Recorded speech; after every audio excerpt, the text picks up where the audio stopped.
Hello po, good afternoon po sa inyo lahat. Ako muna. Maraming salamat po sa pagpunta niyo dito. It's an honor to be working with Andy again after 3 years sa Agua Bendita, ngayon naman sa Galema. Sobrang excited ako. At of course, to work with this great cast, it's an honor. And of course, to work with the Deramas, you know. Sobrang excited ako direct na mag-taping na tayo next week. So, Yun, maraming salamat, Direk. Thank you very much. Thank you, Mateo. And Phil, Andy, and Mateo na reunited kayo with this project. And first thing na pumasok sa isip mo, Andy, nung gaganap ka na babaeng ahas, yun, si Galema. Unang-una po, it's such a blessing because gumawa kami ng Agua Bendita 3 years ago. Mm-hmm. So parang matagal na kami hindi na magkasama kami ni Andy Eigenman. At parang we've gone through so much in 3 years, a lot of things. So this time around, kapag mag-work kami, parang iba na, it's gonna be very different dahil nag-mature na talaga kami, marami kaming pinagdaanan sa buhay, ganun. So this time around, it's gonna be different. It's gonna be, kumbaga, a heavier, more meaningful. Mas matured na kayo dito. Yes.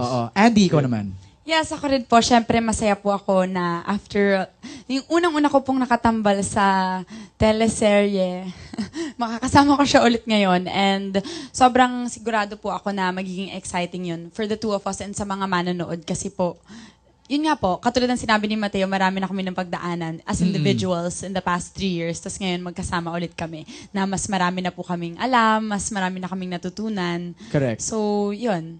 Ngayon ko lang kahit sino sa inyo sumagot o kung lahat kayo sumagot, ano ang mas makamandag?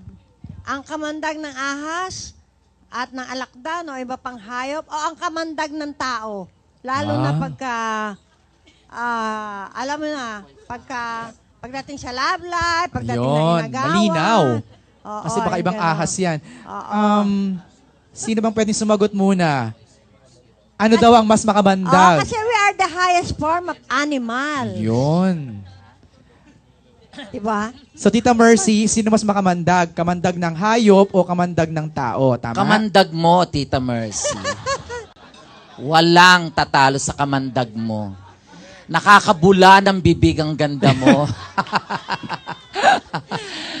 Magkaiba naman kasi yun eh. Yung isa ay literal na nakakapatay, di ba? Bubula ang bibig mo pagkakagat sa'yo ng mga 2 minuto, yung ganon. At naaral namin yan dahil nagkaroon kami ng snake orientation kung ano-anong klaseng ahas, sino yung may venom, sino yung parang kinagat ka lang ng lamok, sino yung lilingkisin ka. Lahat naaral namin yon para maproteksyon na namin ang sarili namin. Iba naman yung mga ahas na nakakasalamuhan natin sa araw-araw, na ibang klaseng pagpatay, ibang klase ang laso na bitbit nila sa atin. Pare-pareho silang makamandag, pare-pareho silang dapat iwasan. Ganon? Dahil sa kamandag mo, Direk, may nangyari bang Sandali, Tita Mercy, wala akong kamandag, meron akong alindog. Magkaiba yon, Tita Mercy. Alam mo yan. Sige. Sina nga? Oy, iba naman. Yung iba naman daw. Mateo, Andy, Meg. Para sa inyo, ano daw ang mas makamandag? Hayop o tao? Matt. Ano ba? Ano sasabihin ko, Ans? Siyempre, yung hayop masakit, yung tao masakit rin sa puso. Yun. Hindi ko nga alam ano sasabihin eh.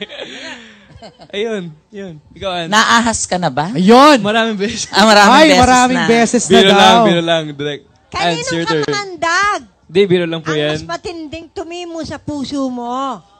Kaninong kamandag ang tumimo sa puso mo? Biro lang yan, Tita Mercy. Love you. Ikaw, Ans, sinong ano mo? Si Andy naman daw. Ako, alam ko siya, ano? Ba't ganun? Ako po, para sa akin din, yun. Hindi po kasi siya mako-compare kasi po iba naman, iba yung klase ng kamandag nung tao at nung hayop. Anong background nung napili mo at bakit siya ang napili mo, yung Derek Santos? Yan. Ayan.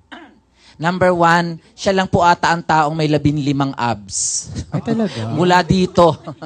Mula sa muka pababa. Parami ng parami. Palaki ng palaki yung mga abs niya. Pangalawa, tawang-tawa si Si Tita. Mateo ba hindi na-consider? O si Mateo hindi na-consider? Nako, si Mateo sana kaya lang mas bagay silang mag-love team bilang tested yung kanilang agua bendita. Isa rin yon yung Okay. magandang, di ba? Napakataas ng rating ng agua bendita dati at napakaganda ng kanilang chemistry, physics, biology, Ayun. lahat yan. Napagsama-sama ko rito. So, number 1, height. Pumasok siya doon dahil 6'3" ang height ni Derek Hubalde. Galing po siya sa, ako talaga parang nanay ni Derek. Galing po siya sa modeling at saka basketball player po siya. Saang team, direct? Hindi ko na inalam niya. UST? Hindi ko UST. alam. UST po, ramp model. Okay. Ang anak po siya ni Hubalde, yung dating Ni basketball Mr. Hubalde. player. Mr. Ni Hubalde. at ni Mrs. Hubalde. Yes. Oo, magulang niya itong mga Hubaldeng ito.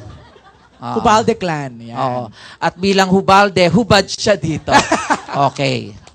So, yun po ang mga requirement. Never siyang magdadamit talaga. Yun talaga yung kanyang outfit, no? Just the snake and then yung underwear. Mainitin. Oo. Kaya gusto hubad lagi. Ayun. Pag tumaba, dadamitan ko yan. Aaron? Yes, MJ. Ito naman, fresh from Zamboanga. Uy, puro fresh, ah. Ang mahilig maglingkis. Walang iba kundi si Romel Placente. Ayan. Hi kay Mateo. Matt, Hello po. asan ka ba? Kamusta? Hello po. Hi, friendship. Hi friend. Anyway, dito ba kasi doon sa Agua Bendita, una kayo nagsama ni Andy, may hubad-hubaran ka doon, di ba? So, lagi kang nakubad. At dito ba, magkakaroon din ba kayo ng anak kagaya ng anak ni Galema, yung merong puting ahas? So, makikipag-lovesin ka ba kay Andy? Dito, pwede mong halik-halikan din yung ahas. Hindi ka ba natatakot sa asa? Habang hinalikan mo sa Andy, halik-halikan mo rin yung ahas. Taray, 800 yung questions.